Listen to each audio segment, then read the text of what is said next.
For the A&A, I'm Matthew Schwartz.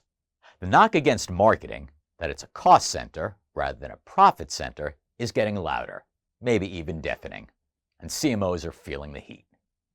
Take a recent Gartner study of 125 CEOs and CFOs showing that just 34% of the respondents are aligned with their CMOs about how marketing supports growth, while roughly a quarter of CEOs and CFOs say their CMO's performance exceeded expectations in the past. Not the kind of numbers that inspire confidence. There are other ominous signs for chief marketers. According to Spencer Stewart's CMO Tenure Study 2025, the average CMO tenure at Fortune 500 companies in 2024 was pretty flat, 4.3 years compared to 4.2 years in 2023.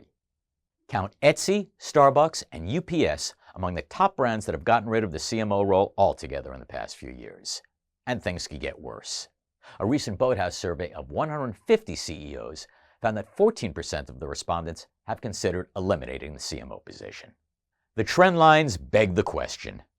Have CEOs had it with their CMOs? This is the POV.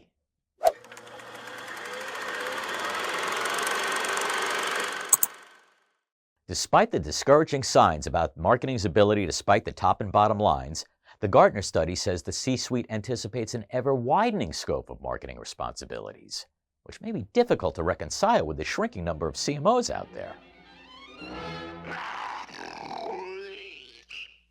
Perhaps yet another harbinger that the CMO role is undergoing fundamental change.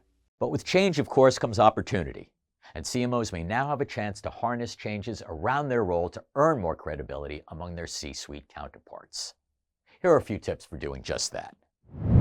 Number 1, be conversant in the C-suite. The need to speak in financial language that the CEO and CFO appreciate is paramount.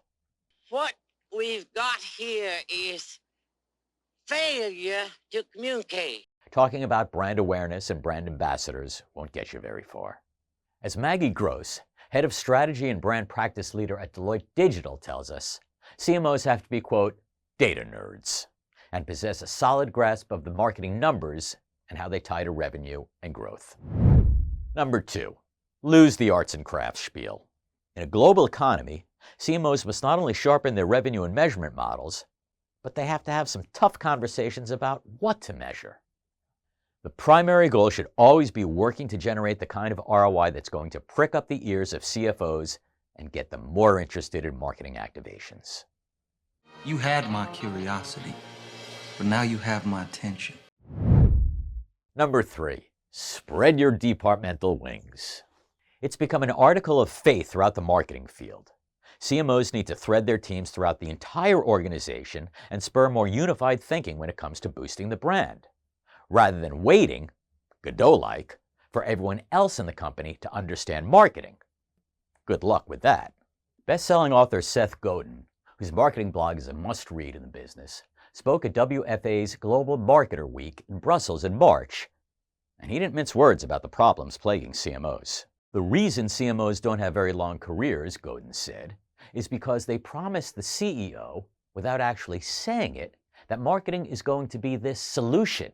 And a year and a half later, the CEO realizes it's not. And then there's turnover.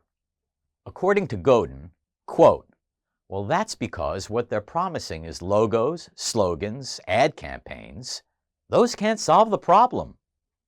Asked by the marketing publication The Drum about marketers working at companies that are inherently risk-averse, Godin said, they're not risk-averse. They're averse to the feeling of risk. Those are not the same thing. And the riskiest thing marketers can do is not innovate. He added that the false proxies are the problem here.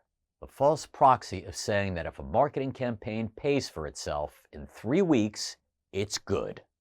But it's not good enough, as chief marketers addicted to short-termism, rather than long-term goals, continue to operate under an ominous cloud. As a slew of studies, plus Godin's comments show, the status quo for CMOs is unsustainable, and without tangible change, they may start to face an existential threat. What do you think? What do CMOs need to do to flip the script and reverse some of the troubling trends swirling around their role? Share your thoughts in the comments below, and until next time, thanks for watching.